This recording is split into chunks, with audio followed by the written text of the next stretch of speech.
The story continues to unfold at night in one of the Academy's houses. There on the bed lay a young guy named Hai Ming, who had a really difficult day today. He was glad that at the end, the puppet clearly had the upper hand. The thought did not leave him that he was only a strike away from winning. Those threads weren't something he could escape from. They were akin to a never-ending trap, but suddenly, a huge white flash appeared, which blinded the guy and called all these threads away from him.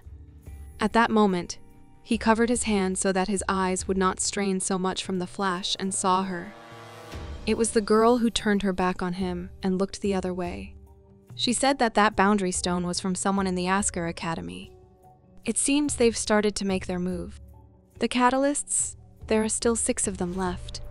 Find them or else there won't be enough time. But who was she?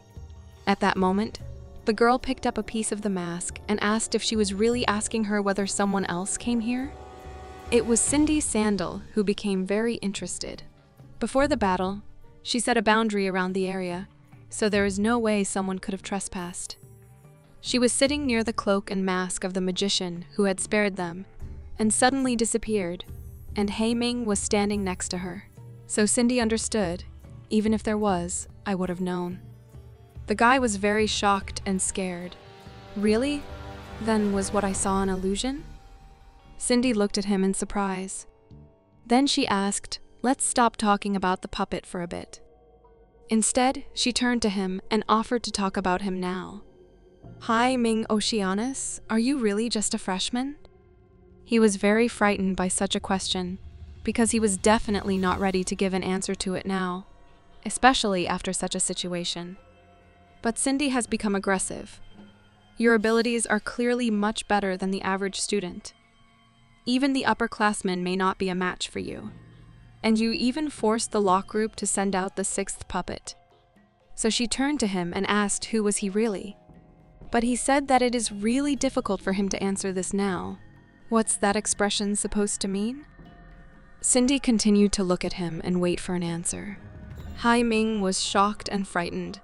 His body began to sweat from excitement. The girl straightened her hair and also said, "Still has to treat Leo in siege, as well as deal with the aftermath of this situation. You can go back and treat your injuries first. Come to the meeting room tomorrow afternoon. I have a lot of questions that you need to answer." She was already leaving, but she turned and looked in his direction. "If you don't come, there'll be consequences." Hai Ming just kept watching Cindy leave and didn't stop her. After that, he decided to exhale, because the tension subsided and everything became fine. So far, no one has opened it. Now that I think about it, I still don't see his assistant anywhere. And she was so excited to join this battle too. She must be hiding somewhere, he guessed. No, what he saw wasn't an illusion.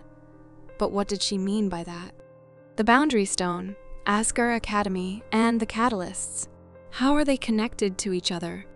He put his hand on his head and admitted to himself that he was very tired, and he still has to deal with that vice president tomorrow. Oh right, where did Exier go? It worried him very much. She doesn't seem to have followed him back, and she didn't respond, even when he called her using the voice of the heart. There was a knock on the door, but the thought of his assistant haunted him, so he hoped that everything would be fine with her. Someone came into the room to check the situation, because they did not hear the return answer. It was also a young guy who just got out of the shower and asked Hai Ming if he was back. His name was Sora, and he was his roommate, so he immediately asked the guy why he came to bed so late. He smiled and said that he was doing some research in the library, since there were some parts about class that he didn't understand. I see. Some of the stuff the professors are teaching is quite hard to understand. He also held out his hand and said that the guy was given a letter while he was gone. Someone from the student council just sent this. This is? Hai Ming was very surprised when he saw him. Therefore, I immediately opened it and began to consider it. It's the registration form for the Academy's upcoming competition. The Academy's upcoming competition? What is that? Sora replied that he only knows that it is an Asker Academy tradition that is held annually. Even freshmen can register for it. Haiming also said that he heard that the winner gets a chance to learn a special kind of magic. I've even heard that this year's contest is going to be held earlier than previous years. Some of the student council are also saying this year will have a new activity. Apparently, a tower that's been sealed off for decades will be made open to the public. Rumor has it, there is a spirit trapped in that tower. Anyway, it sounds quite interesting. Are you planning to register? Haiming put his hand on the letter and said he was refusing. According to him, he's just a freshman and his chances of winning aren't high. So he won't be joining the fun. His friend was very surprised by this. So he decided to ask the guy if he really wouldn't go. He wanted to form a group with him. Does he know? But he just kept lying. There are enough annoyances to go around these days. Why would he has the energy to join some competition? His friend was embarrassed, but still he said that there's a weird smell coming from Haiming's body. So why doesn't he take a bath before sleeping? He thinks the bathrooms are about to close for the day. From this, he was very surprised and said that he would immediately go to take a shower. It was still dark outside. Haiming washed himself after the shower and slept well for several hours after a hard day's work. On the porch of the building sat his assistant, who was watching the situation and was really upset. It was the same Zi'er who had been looking for him all her life, and he was here all along. Ming arrived and they began to talk. He asked her, "What are you looking at? For you to not come back all this time." He was also quite frightened because he did not understand if she really had any problems. But she looked at the guy and asked him for only one thing, so that he would hear her. She was very scared, so she told him to leave Asker Academy right now. She kept begging the guy to listen to her and leave the academy together as soon as possible. From such, Haiming was very surprised and also frightened, because he wanted to understand why she was behaving like that. He turned to her and asked, why does she want to leave the academy? Is she feeling uneasy? If so, she could return to the relic first and wait for him there.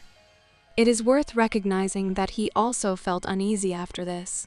But Exier just sat down and looked straight into the forest, turning to the guy. "That's not it, Haiming. It's because I had dream." "A dream?" "A very weird dream." After these words, tears began to appear in her eyes. In the dream, she was walking nonchalantly, without any particular goal in mind. She walked and walked until she made her way into a piercing beam of light. When she was able to concentrate on the scenery in front of her once more, a glorious temple stood before her. Its dimensions were really impressive. Filled with curiosity and expectation, she went inside. Yet she was greeted with only the rubble of what once was. But despite this, she still continued on her way and moved on, until there was nowhere for her to go. So she stood there not knowing what to do next. And there she stood for an unknown amount of time. And then someone reached out to hold her hand. Their hand was very warm, and they started running. In no time at all, they reached a tower that was burning violently. The flame was really very big. For some reason, in her dream, she didn't stop that person, when he suddenly let go of her hand and walked into the flames. Without saying anything, she simply watched as he walked forward. His silhouette looked surprisingly determined, and that silhouette looked similar to yours. "Hi, Ming." From this, guy was very surprised and frightened, and just continued to listen to what his assistant was telling him, trying to understand and realize the whole essence of the problem. She couldn't say for sure what it was, but the scenario she saw in her dream makes her mysteriously afraid, like it's foreshadowing something. The guy just continued to stand and listened in surprise. If they continue on like this, they might encounter something bad. The girl tried to say something further, but Haiming decided to touch her, which caused the effect of surprise and embarrassed the girl. She asked, "What is he doing?" After all, she is talking about very serious things here, but the guy just wanted to make sure that Exier was really standing in front of him. "Are you itching for a beating?" So after saying all of that, are you actually just worried for me? But this question confused his assistant because who worried about him? She also replied that he is the Lord of the Sea in any case. There is no need for her to be worried about him. It's just that the dream was really weird and she's feeling a bit troubled. After these words, she thought about it, because really everything is right. Hai Ming is the Lord of the Sea. He has Grandfather He and the others' protection. There really is no reason for her to be worried about him. But why then does she feel so troubled? After that, the guy took a breath and confidently walked towards the girl. They hugged and bumped foreheads, after which Hai Ming said that even though it doesn't sound like she was faking the dream's severity, a dream is just a dream. From such words, the girl was very surprised and tensed, because she did not expect to hear anything like that. But the guy continued. He was as serious as possible and continued by saying that this reality is their reality, and don't confuse the two. He also said that he'll never do anything as stupid as leaving her behind and running into a fire by myself. So don't think too much about it. But the girl could not come to her normal state and tried to find at least some justification and explanation for this. But nothing worked. So she just asked the guy where he learned to use this trick. This surprised him very much, but the girl looked at the roofs of the houses and asked, "I don't remember there being a trick like this in the collection of ways to flirt with girls that I taught you." This question surprised the guy very much and embarrassed him, because he did not expect that he would be caught on this. But it was already too late.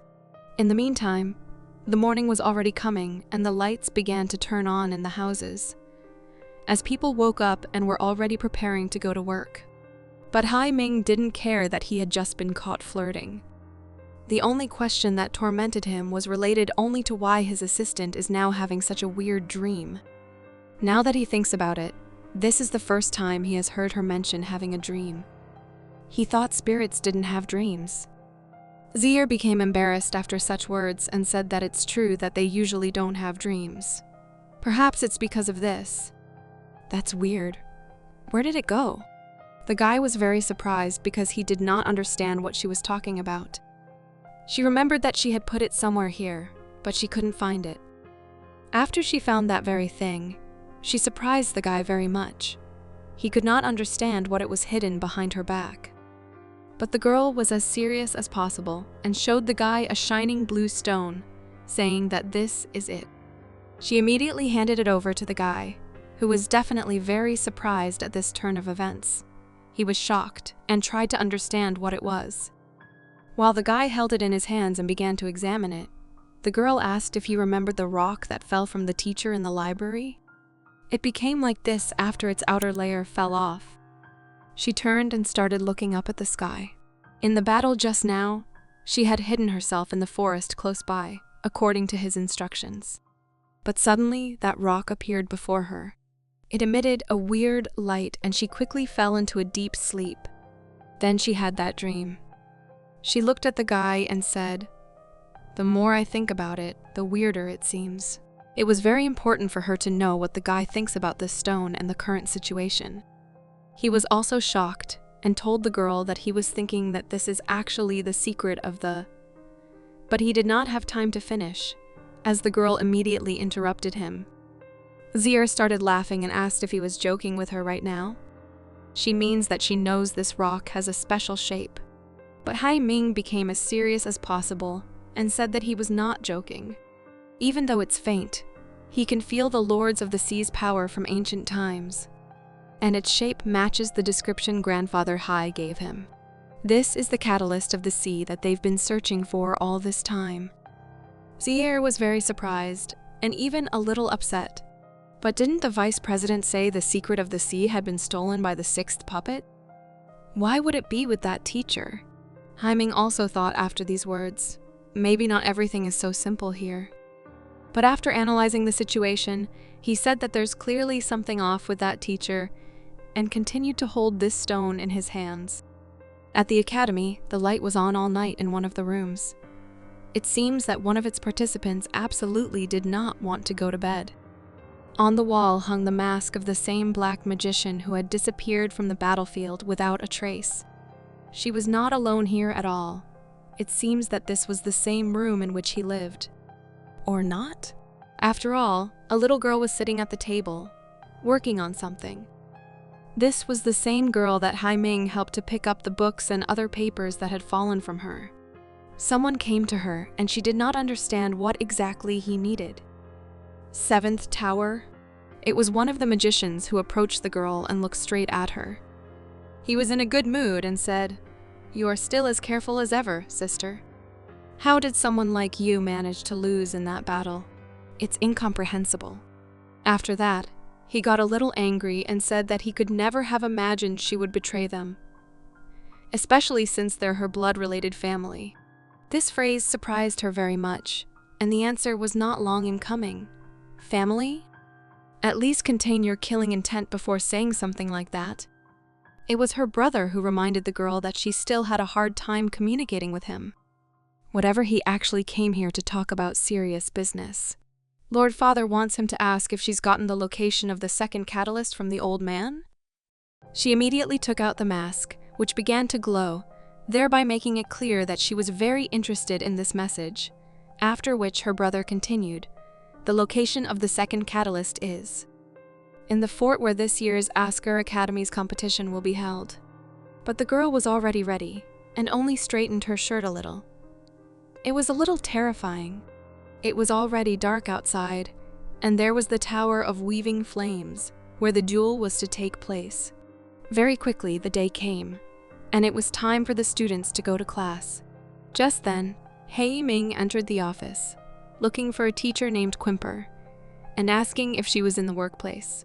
A guy with glasses was sitting at the table, who was a little frightened by the unexpected entry and said that she was definitely not here. She's rarely here in the teacher's offices. Does he need her for something? Seer also appeared to report that she doesn't seem to frequent the usual teachers' places. She feels very isolated from the crowd, doesn't he think? So she simply offered to wait for her in the library. But the guy refused, because it's almost evening. They still have to meet up with that hard-to-deal-with vice president. He thanked the guy and said that he would come another time then.